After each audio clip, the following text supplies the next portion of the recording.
Good morning everyone, কেমন আছো তোমরা সবাই? আশা করছি সবাই খুব ভালো আছো। বহুদিন পর তোমাদের জন্য কিন্তু আজকে ডেলি ব্লগ নিয়ে এসেছি। তার একটাই কারণ, তোমরা বহুত মানুষ জানতে চাইছো শ্রেণিকা সকাল থেকে রাত পর্যন্ত কি কি খায়, কিভাবে থাকে, সব কিছু। আর হ্যাঁ, সময়ের অভাবে বাচ্চা থাকলে ভিডিও করা হয় না, এটা সত্যি কথা, এটার জন্য অনেক সরি। কিন্তু আজকে তোমাদের রিকোয়েস্টে কিন্তু আমি সারা দিনে একটা ব্লগ দেবো, তার মধ্যে শ্রেণিকাই হচ্ছে মেন পার্ট। যে ও কী খাচ্ছে, কীভাবে থাকছে, তাছাড়া আদারওয়াইজ যা যা করছে সবই শেয়ার করবো। তো চলো বলে দিই এখন কী করছে। এখন হচ্ছে শ্রেণিকার ব্রেকফাস্ট রেডি করছে। ঘুম থেকে উঠে কিন্তু শ্রেণিকা 60 ml মতন দুধ খেয়ে নিয়েছে, আর এখন কিন্তু দুধ রুটি খাবে। তো এই দেখো, এখানে কিন্তু রুটির ফুলকোগুলোকে আমি জলে ভিজিয়ে রেখেছিলাম, এগুলোকে এখন এখানে নিয়ে নিচ্ছি। আর এগুলোকে ভালো করে গ্রেট করে নেব, তারপরে কিন্তু ছেঁকে নেবো আর কি ছাঁকনি দিয়ে। যেহেতু ওর এখনও দাঁত ওঠেনি, আমি ভয় পাই, তাই হাতে চটকে দেই না, হাইভাবে চামচ দিয়ে কিন্তু ছেঁকে নেব। তারপরে কিন্তু এর সঙ্গে ফর্মুলা মিল্ক অ্যাড করে ওকে খাওয়াবো। যখন খাওয়াবো তখন সেটা তোমাদেরকে দেখাবো। চলো এটাকে এখন রেডি করে নিই। আর শ্রীনিকা কি করছে দেখা একটু সবাইকে। শ্রীনিকা ওর বাবার কোলে আহ্লাদ খাচ্ছে, আর মাইকটা ধরে ধরে খোঁচাচ্ছে, যদি কথা আটকেছে। না, ও ঘুম থেকে উঠেছে, উঠে বাবার কাছে গেছে। হ্যাঁ, এবার আরে মাইকটা ছাড়, আসবে না কথা, তখন কি হবে? কথা আসতে হবে না ওর।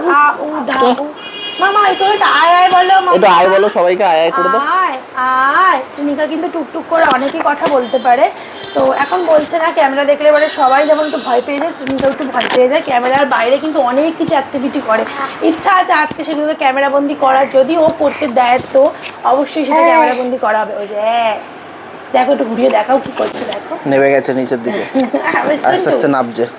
অস্তান্টু, এটা আয় আয় করে ডাকো মা, আয় আয় করে ডাকো ডাকো ডাকো। এই পা পিছলে আলুর দম হতে কিন্তু বেশি সময় লাগবে না।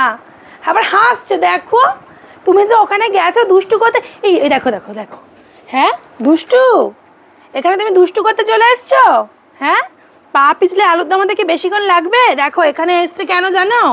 এই যে জামা কাপড়গুলো সব ফেলবে বলে অলরেডি এখানে ফেলা শুরু করেছে। এই বক্স জানলাটাই হচ্ছে স্ত্রীর আসল খেলার জায়গা।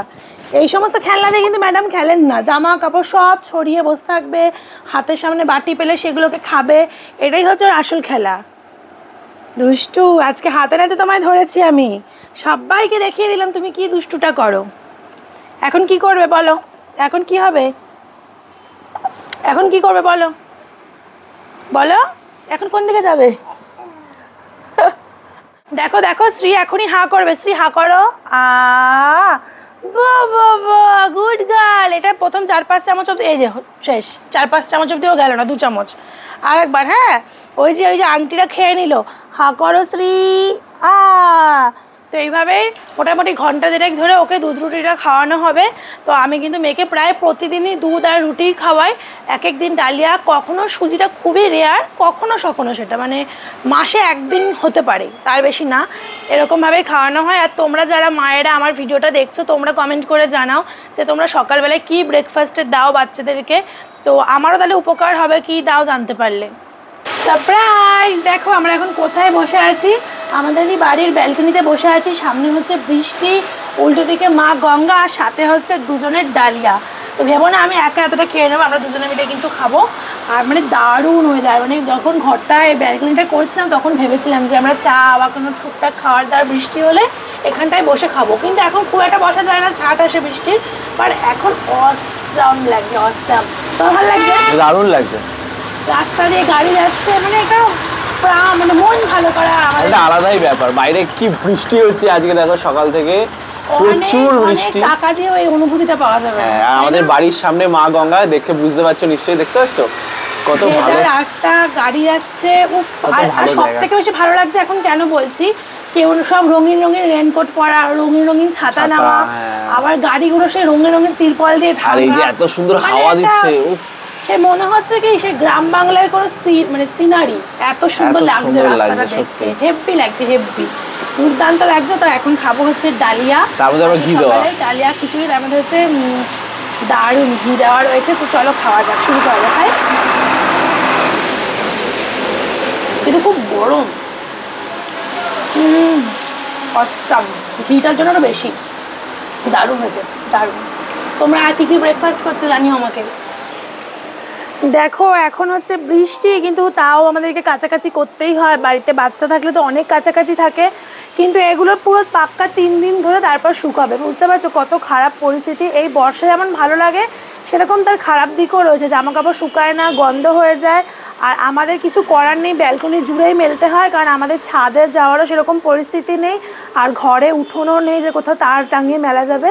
এই ব্যালকনির মধ্যে এরকম তারে লাগানো হয়েছে সাদা সাদা, তো এখানেই অ্যাডজাস্ট করে মেলে দেওয়া হয়, কিছুটা জমে থাকে। আবার এগুলো 3 দিন ধরে শুকাবে, 3 দিন ধরেও এক এক সময় শুকায় না, এখন ওই ওপরে তারে সব মেলা রয়েছে।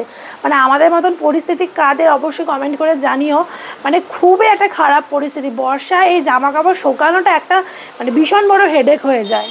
বন্ধুরা এখন কিন্তু স্ত্রীকে ভাত খাওয়ানো হচ্ছে, ও স্নান করে এখন ভাত খাচ্ছে। আর স্নানের আগে কিন্তু লেবু খাওয়ানো হয়েছিল ওকে। আর ভাতের মধ্যে হচ্ছে ডাল, আলু সেদ্ধ, পেঁপে সেদ্ধ, ভাত, আর হচ্ছে এই সে বাটার, আর একটুখানি ডিমের কুসুম আছে, সব মিক্সড করে স্ত্রীকে এখন খাওয়ানো হচ্ছে। আর তুমি একটু খেয়ে দেখিয়ে দাও, খেতে পারো যে ভালোভাবে। ও খেতে চায় না, কিন্তু ও মিমিদের দেখানোর জন্য খাবে বলেছে। খাবে তো সোনা? না খাবে না, আর খেতে হবে না, আমি খেয়ে নিলাম। এই যে মাথায় গুঁতো খাবে, দেখেছো? ওই যে ওটা কে, ওটা কে, দেখি দেখি কে, বা। তো এইভাবেই স্ত্রীকে এখন খাওয়াবো, একটু সময় লাগবে, বেশ অনেকটাই সময় লাগবে খাওয়াতে। তো চলো খাইয়ে নিই। আর এই হচ্ছে অন্য সময় কুমড়ো, গাজর থাকলে গাজর, বিনস এগুলোও দিই, কিন্তু আজকে শুধু আলু আর পেঁপে আর অল্প ডিমের কুসুম, মুসুরির ডাল আর ভাত দিয়ে রান্না করা হয়েছে। এই যে এরকম লাগছে দেখতে, সারাদিন শুধু আয় আর আয়। ডাকো ডাকো। সকালবেলা 9টার সময় জামা কাপড় কেচে মেলেছিলাম, ঠিক যে অবস্থায় মেলেছি এখন বিকেল 5:30 ঠিক সেই অবস্থায় রয়েছে। মানে শুধু জল আছে, বাকি ভেজাটা একই রয়েছে। এই এই নাইটিটা হালকা একটু শুকনো ভাব এসছে। কি পরিস্থিতি বলো, জামাগুলোর কি অবস্থা, এত মানে ভিজে চাপচুপ। এগুলোকে নিয়ে এই ভিতরে সরু একটা তার আছে, সব রেখে দেবো, আবার কালকে মেলবো। যদি এরমই ওয়েদার থাকে আবার পরের দিন হলে শুকাবে, কালকেও শুকাবে না। কি বাজে অবস্থা, ভালো লাগছে না। শোনা এগুলো কি হবে এবার তোমার জামা? কোথায় পাবো? বাবাকে বলো জামা কিনে দিতে।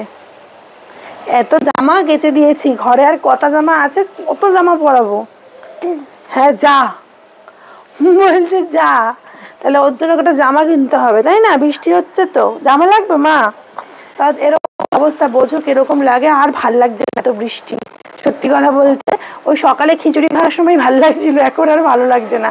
এখন মনে হয় কালকে যেন একটু রোদে জামাগুলো যাতে অন্তত শুকিয়ে যায়।